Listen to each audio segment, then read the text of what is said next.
kulendi. Muri yeZimbabwe ndadzoka zvekare ndikuziva kuti mumastreets umu hamuna kugadzikana. A lot is going on, a lot is happening in our country. Saka inini ichi pane nyaya ndakasiya iri patambo iri kupopoterwa nevanhu vari kuda kunyatsokunzwisisa kuti chii chiri kunyatsoitika, what exactly is going on. Saka ndangoti ndipfuure nepanapa ndichitaura nezve this post because ndazomanija kufonera naadvocate Nelson Chamisa, but our conversation was confidential honestly. Saka zvisiri zveconversation yekuti tiri kutaura tichida kuti tizoibudisa pamhepo, but this post ingakabuda panapa yakanzi enough is enough. The old system of corruption, fear and division must fall. A new Zimbabwe is rising. Build on truth, love and unity. Together we restore dignity to our nation. Hashtag 1 million march the new rise. Hashtag God is in it. Ndo nyaya yanga iri kubuda iri kutaurika mastreets ichinzi ndechokwadi here. So inini pakuzonobvunza kwandaita, sometimes aungazofondera munhu uchingomubvunza nezve about a certain ngirikini because ini chandada kuziva chekuti Twitter account yenyu yakahekwa here. Ndobva ndakudzoti no haina kuhekwa. Twitter account vachiri in control of it, hapana kana any kuhekwa kuripo pa Twitter account. So inini ndabva ndazongopa ndega conclusion ndakati so this was a deleted post, post yekuti yakangonyorwa ndobva yadeletwa. But muri yeZimbabwe tisati ndakuudzai zvimwe zvinhu zviri kuitika because apa tingoti so far vaindosa but we are not 100% sure kuti ndiyo here aindosa chinhu because aungazoti wafondera munhu tanga question about maposts ese anenge aita, but vanhu vari kupopota, vanhu vari kutuka advocate Nelson Chamisa, vanhu vari kutaura zvinhu zvakasiyana siyana. Inini manje ndanga ndadzifambira nyaya idzi direct because ndaiziva kuti nyaya idzi dzichanetsa. Onai pendandira kuliende haisikuitisa mavideo mazuwano. Ladies and gentlemen, ndikuenda kuZANU-PF conference yacho. Ina handidi kuripota zvinhu zvamusingazive, ndinotaura zvinhu zviri paground. Handingozvisimbisa ndiri mustudio inini. Musazvifunze kuti kuliende apinda sei paairport azobuda sei. Vamwe vati kuliende sei asati asungwa. Ndosungwa naaniko imwe, musandisaize, musandidherera, handisi balance. Nhasi ndiri kwaMutare in Zimbabwe. Look at where I am today. So one thing that I'd like to thank you guys, I'd like to thank everyone. I'd like to sponsor you. I'd like to bless you with what I can afford to do for you. Thank you. Ndokutendai. Ndazadzikisa chirevo. Ndinokutendai. Ndabudikira paMutare. Welcome to Mutare. My camera guy, show them. Welcome to Mutare.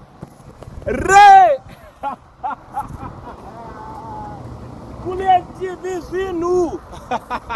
Anditerere. Andikozvisimbisa ndiri mustudio. Kune TV is in Mutare right now. Thank you. Let's meet conference. Tunagori Mnangagwa acharamba ari president here, achabvisa kana chiwanga here. Saka vanhu vamwe vakachiti unoikwira ndega uikwire, vamwe vachiti haukusvike haukuende. Aiwa, ndafamba ball. That's why muri kuona kuti ndiri fit and strong. I'm back kunge musana. Nyaya dzakawanda dziri kuitika, nyaya dziri kutemesa vanhu musoro, inyaya dziri kutaurwa izvezvi, nyaya zvinhu zviri kunyatsoitika. This is breaking news right now. President Emmerson Mnangagwa has finally succeeded in securing the inclusion of his preferred successor, businessman Kudakwashe Tagure, into ZANU-PF Central Committee, setting the stage for Tagure to take over from Mnangagwa after 2028. This development marks a defining moment for Vice President General Constantino Chiwenga, who was fought relentlessly to block Tagure co-opting into the powerful body. Short of a miracle or a military coup, General Chiwenga's political fortunes appear sealed.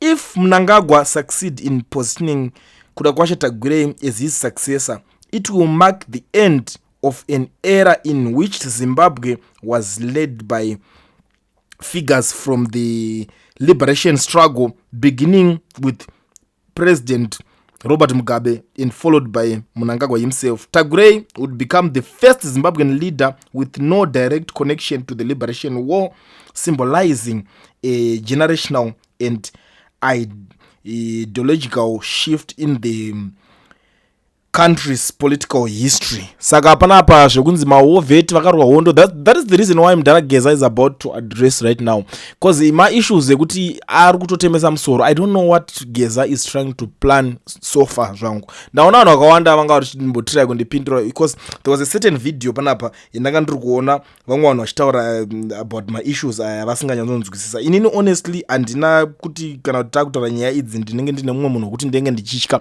because ini handisi kukuudza izvinhu zvekuti hanzi apa ndikutaura zvinhu zvekuziva zvandiri kunyatsoziva kuti ndo zvinhu zvaita sei zvaitika. For your own information, yes, I tried to go kunopinda pane ma-meetings acho anga achiitika, but nyaya dze-accreditation ndo dzazonetsa dzakaita kuti ndisakwanise kuenda ndichinopinda ikoko direct. So ndabva ndaona kuti hapana chekuti ndirambe zvangu ndiri ikoko, since I have to come here they talk to you people. I know kuti vanhu vakawanda vanobvunza mibvunzo yakasiyana-siyana, yo saka machinge mazodzifambira kudaro chakadai zvinotaurwa hazvipere muri yeZimbabwe. But ndiri kuona nezuro pane video rakazosara rachireleaswa re-information yakanga yabuda from Advocate Nelson Chamisa, even though we recorded the video tikazorita tikaisa papremiere, so it was a pre-recorded thing. Takarirekodha marimwe zuro acho tikagara takata premiere rakazosara chibuda. But you know, pane vanhu vandifonera vachindibvunza about this issue vachiti Kuliend, what's your take on that? Ona zvekutaura vanhu chichi. Come on, I'm back, ndauya, let's talk now. Politics idzi adzida vanhu vanobatira padenga kana kuti vanoita zvema emotions. Unoona uya pana pasocial media voti putseka ningi wakazodai wakadai, the next thing putseka yako haina chenobatsira. Izvezvo ma-issues ari kuitika ndechekuti these people tagwiretu kutaura atoiswa muCentral Committee izvezvi. Chero ukabuda wakatukirira wakaita sei, pane zvimwe zvinhu zvokuti hazvina zvazvinoshanda. Panenge pakudiwa plan zvino nemusoro kuti aiwa munhu angaiswe muCentral Committee, what is the next way forward, poitwa sei. Ndo dzimwe dzenyaya dzetechida kutira kuti tichinge tichinonyatsotaura zvekubuda muchiti iwo ndiwani unoda kuuya uchipa advice kuna Mudhara Geza, ndiwani unoda kutanga kuda kupa advice kuna Advocate Nelson Chamisa. Ndini Kuliend izvi? Ko mungati ndinani? Mamuzivi ndinani? Unoya unyebedzera kupusa, unyebedzera kudzungaira. Zimbabwe is where we are where we are today as a nation because of vanhu mimi munonyebedzera kudzungaira muchi idolize vanhu, which is very wrong. Tikati Mudhara Geza aita call to action, guys, let's do this. Mumwe munhu anombuda kuti no ngatimbomira kuita izvozvo. Isusu ngatimbotanga tambotaura zvema-election a2023. That's why I had to call him. Ndakati naye Mr. President, kana muri kutaura kuti isusu timbotanga tataura nyaya makadii kutaura nyaya nguva yese, because vanhu ava they are not even bothered about it. They are not even afraid of you. Havasi kutombomiswa kuti zvinhu zvavari kuda. They are doing everything izvezvo right now. They are doing anything zvavari kutongonzifila kuda kuita. But makangonyarara makangostika vanhu vakakumirirai kubva 2023 vachiti muchazobuda makuti right, let's do this. But kana makangobuda makati mumwe munhu atanga kuita nhimbe yake yekuti ngatiende tinoita action yacho iri kudiwa, mamati angatibodzoka timbotanga tataura nyaya ya2023. It's wrong, even though he didn't answer zvake ma-questions akaita seiwayo. But ndiri kuona vamwe vari kutaura kuti zvoni Chamisa takakuvhotera, you never acted vhoti yedu ichienda kuswero kutiitisa zvimwe zvinhu. Some people even died. Hapana akaunzirwa to support you. Let us support muono wavaGeza, iwe idya wakanyarara. Ndo imwe nyaya iri kutaurwa nevanhu panapa. Mwari zvamanje vanhu avasapote munhu akanyarara, vanongoda munhu anotaura zvinobatika. At this point corruption is the main issue. Ndo mashoko mamwe ari kutaurwa nevanhu panapa. We want to see change. Ndo nyaya iripo. Chamisa shows beyond any reasonable doubt that because of what happened in the past, he has no desire in the building of the future. It's like ndo imwe nyaya iri kuitika. Chamisa anzazodai so inina zvimwe zvese andangana basa nazvo zvimwe zvechitaurwa nevanhu. Mwari kuti ita zvinhu zvako 1-1. Chamisa is our president. Don't create war. Mukuru Geza in general, those are the strong bridges to helping us to reach our destination. Of course ndo nyaya ndandiri kutaura handiti kana muri kuti ava ndo the bridge to help you kuti muti reach the destination. needs to be done, they need your support at this point, because pakangoshayikwa that support iyoyo from you, munangoramba muchingowawata muri ikoko muchinyarara makadaro. Because let's be very honest, tikutaura maissues ekuti iweweka mumwe munhu, tikutaura maissues ekuti mumwe munhu mwana wake zoso ari mumadrugs zvekutodaro zvekuparadzwa everyday, life yake hakuna kwa direction kwairi kuenda, mubereki ari kuchema izveso, obva waudzwa kuti tiri kuda kuti tiite something about vanhu ivava, but vanhu vacho vari kumatengesa varamba vachipinza madrugs havasi kusungwa. Why? Because of corruption. But iwo ndoponoya kuti no, ngatisapote uyo bhozi akanyarara.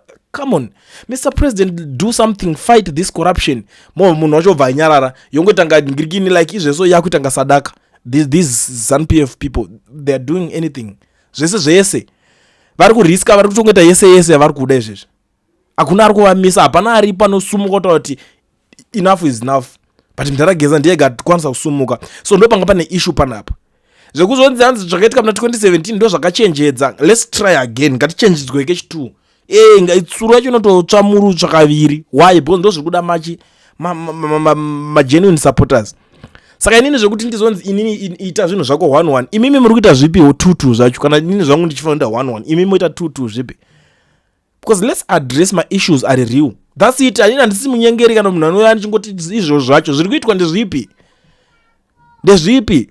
I'm not afraid to say the truth as it is. Parikubaizika. You know, we can't afford to have someone as a leader who anenge akanyarara pasingadi kunyarara. Chinonzi kuleader chi. What is needed at the moment? Chi chinotombodiwa chacho. Zvakakosha zvesezvo. My issues ima hamubvunze. Hapana mune makangokula down. Because still chida ma-answers. We demanded the answers. That's why nditotita zvekufona direct ikoko. I called him. Penda ndiri kuZimbabwe ndisandasumuka kuti ndisandadzoka kuno. I called him. Ndikatotaura. No. This is not right. Because you know it's like those guys once you call them you notanga kudairwa makoza acho nevamwe no not my questions ari kuwamba achiwanda munhu anopedzera ngoti let me speak to you this young man. Tinyatsonzwa kuti zviri kunyazofamba sei. But because of I can't leak the conversation now, andikwanise kuti ndikupei ngirikini conversation yacho, but it's something chekuti achina kundibudira mushe ndiri kuona vamwe vari kuuya vachito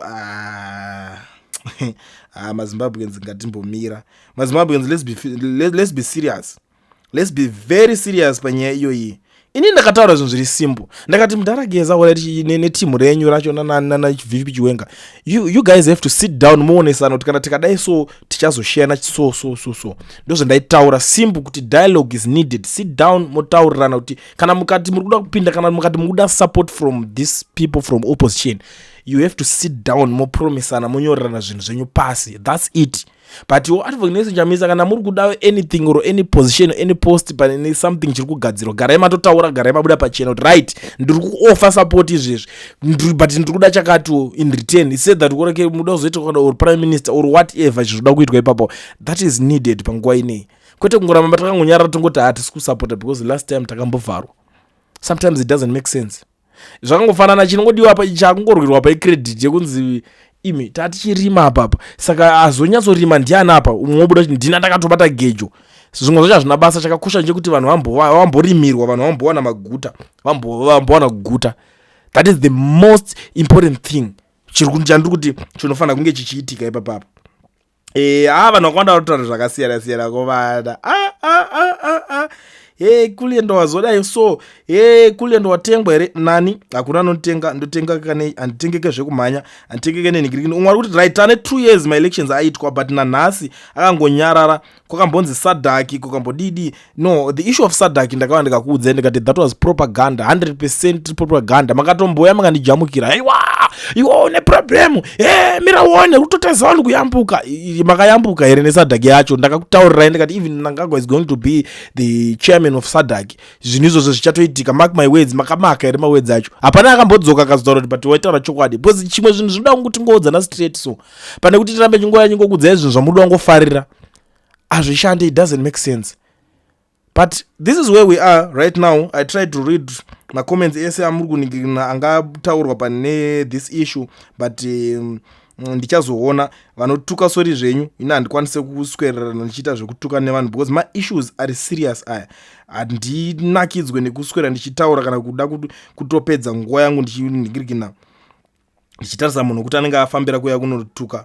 No. Right, iwewo wakanyatsotarisa here kwayakatangira nyaya yacho? Handiti munhu akabvunza Chamisa kuti uri kuti chiine nyaya yaGeza akakuratidza musi wa17 ndo kuudza nyaya iyoyo. Come on now. Kuliendi uri kupopota ndivana ani vaGeza ngavabude pachena. 2017 takashandiswa vaGeza vari kuratidza iyi comment yabva kune munhu ari well respected. Handisi kukuresponda honorable chakadaro handisi kuzokuresponda izvenyu ningirikini yenyu iyoyo. Mutori MP ka muchiri muparliament ka ndingazoita nga ndakuda kukonzeresa damage pazvinhu zvenyu. I'm not going to respond that ningirikini iyo ndoti kuziva handwriting dzenyu dzese ndodziziva. Listen guys, inini ndakangotaura zvinhu zviri simple ndakati zviri wrong zvaitwa izvozvo zvacho kuti tauda kutanga tamboudzwa nyaya dzekunzi timbodzoka titaure. What are you even doing about it? Effort yamuri kuisa ndeipi? Saka tooneka nguva yatoenda 2028 tichingoramba tichingotaura zva 2023. Remember kune yakamboitika 2018 futi zvikavharana. Handiti mukuzviona. Saka parowa paper 2 chapo ndepapa. It's very wrong. Ndosatata mbobvunza kuti imi account yasamboyekwa kani chichiri kuitika kuna advocate. Anyway, muri Zimbabwe nyaya dzekuitika dzakawanda, so ndoda kukupa izvinhu zvakawanda tinoti titaurirane tinyatsoonesa. Let's have a tete. Let's reason together. Saka ngatisangane mucomment section mangu izveso titaurirane tichionesana. Meno kuti muda kuti titese pane nyaya iyoyi kuda tagurei ato mucentral committee izveso kureva kuti kuda tagurei akutoqualify kuti anozokwanisa kuita next president. Ndo maplans ari papo. Ndakambotaura ngo ndikati izvi zvinhu zvokuti zvichadelayika but zvichaitika, but kumagumo kwacho kune nyaya vamwe vari kuti zvakanakira kuti tagurei akapinda vanhu vasina kuenda kuhondo vachaonawo mukana wokuitawo mapresident in the near future. Vamwe vari kuti aiwa zvekuti avaite mapresident in the near future it doesn't make sense, hatina basa nazvo, tinoda kungoti iyeye aripo pombopindawo general vomboita zvebasa. Maissues ari kubva kuno vakasiyana. Ina handisi kuziva kuti imimi makatarisa nyaya idzi muri kudzionawo sei. Tell me what you think in the comment section. Kulien TV, Team VAT. Asi vanhu vachishamisika, Kulien TV haichadzika, saka subscribe wozolaika, nechawana zvese pana chichazosha. Everybody say Kulien, yeah. Information need brilliant.